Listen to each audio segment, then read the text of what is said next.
Students நான் நினைக்கிறது வெறும் டிகிரி இல்ல ஒரு ப்ரொஃபஷனல் கோர்ஸை தாண்டி ஸ்பெஷலைசேஷன் ரொம்ப இம்பார்ட்டன்ட் நான் நினைக்கிறேன்.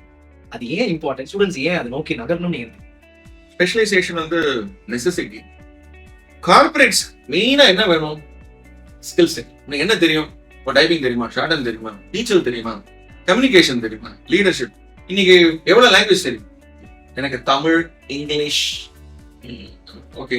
லோக்கல் லாங்குவேஜ் என்ன தெரியும்? தமிழ், இங்கிலீஷை தவிர வேற ஏதாவது லாங்குவேஜ் தெரியும்? ஃபாரின் லாங்குவேஜ் தெரியும்? ஒரு பர்டிகுலர் இன்டர்வியூல மொத்தம் 80 கேண்டிடேட்ஸ், 2 பேரும் செலக்ட் பண்ணும். ஒருத்தர் வந்து அதில் ரெக்கமெண்டேஷன் செலக்ட் ஆயிட்டார், இன்னொருத்தர் செலக்ட் ஆகணும். அவர் ஏன் செலக்ட் ஆனாருன்னா அந்த கம்பெனி வந்து they have a joint venture with Japanese company. அவருக்கு ஜாப்பனீஸ் தெரியும். செலக்டட். லாங்குவேஜ் ஒரு ஸ்கில் செட். ஓகே, நீங்க இன்னைக்கு problem solving is a skill set. இன்னைக்கு எவ்ரி டே புதுசா வரும்.